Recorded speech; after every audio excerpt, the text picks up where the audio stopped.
Still continuing.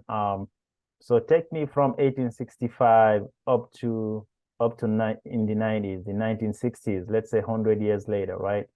Okay. So we went from 1920s, 80, they traveled from the south right? because the first thing they tried to do was put the families back together. Then they traveled north they migrated to the north, but you still don't always, when they left, they did not tell the stories. They did not look back.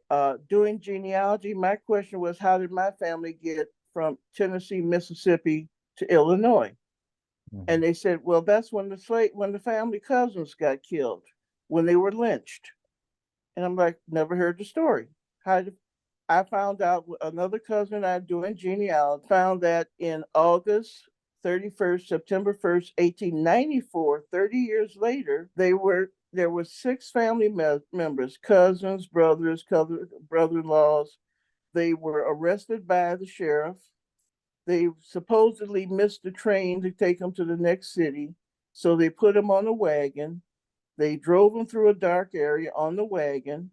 The sheriff and his deputy jumped off the wagon, and a crowd came out and shot him.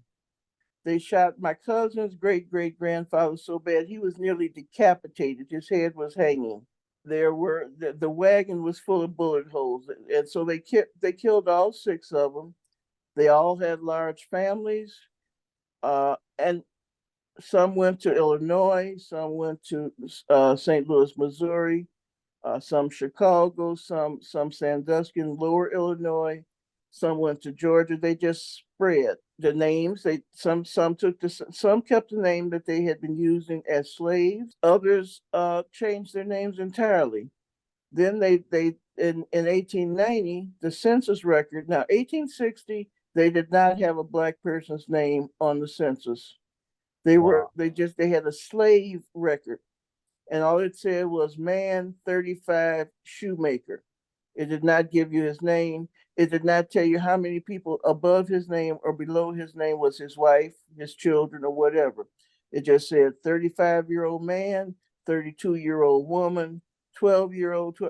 So you had no record. So 1860, no record.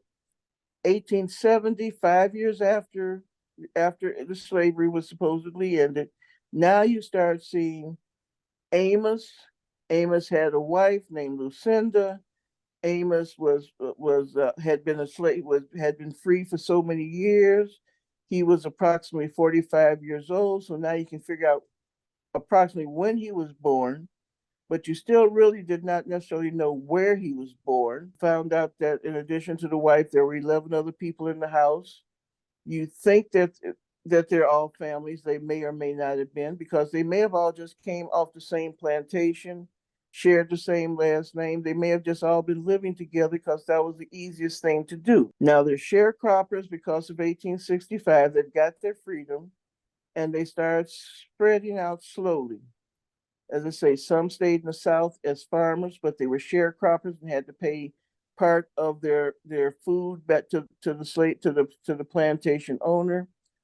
We did have in the 1870s, 1880s, we did have black elected officials. You don't hear about that during that period. They were teachers, there were senators, and then slowly they changed the laws in such a way that you could not be an elected official.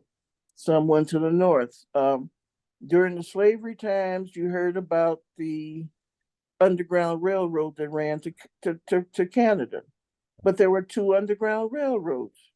There was an Underground Railroad that went across the South. And you don't hear about it going across Texas into Texaco, you don't hear about John Horse, an Indian, Native American, who led the folks from Georgia over to through Florida, and they fought off the people that were trying to enslave them. So that's another story you don't hear. Again, as I say, we became the inventors. When they went to Chicago, they took the news on the trains with them.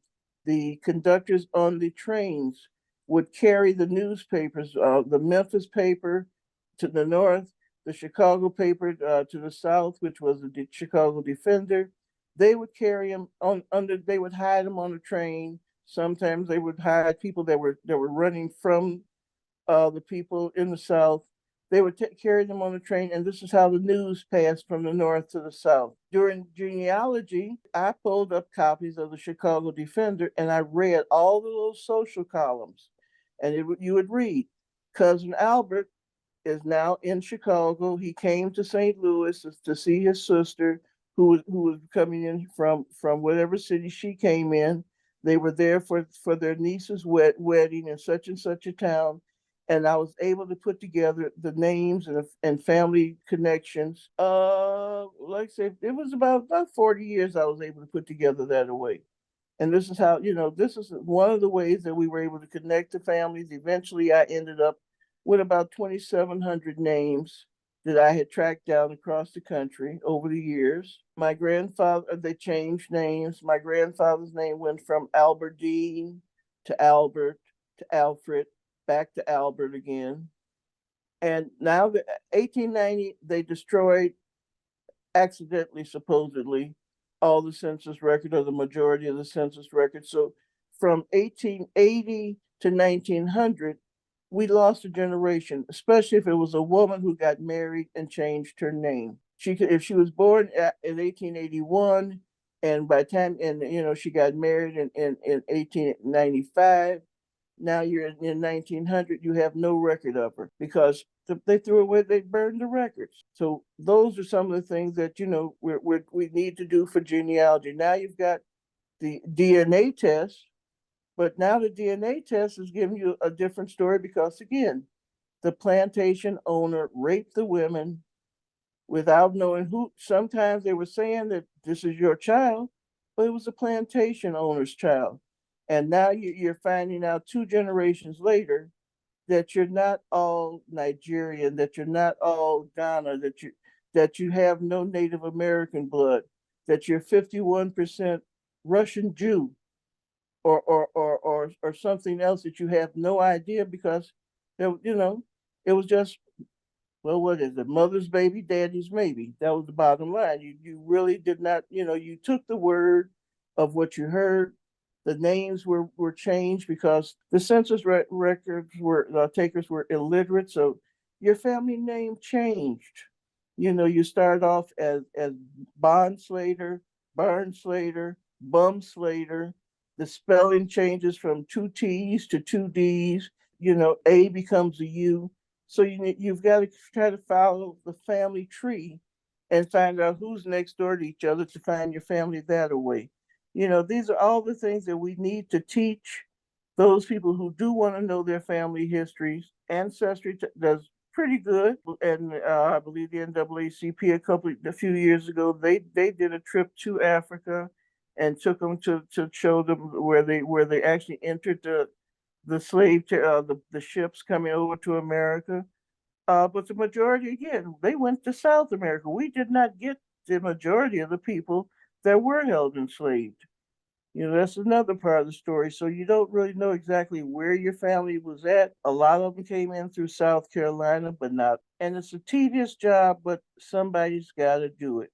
Meanwhile, again, we commemorate the trauma of slavery, but we celebrate the freedom that came after June 19th.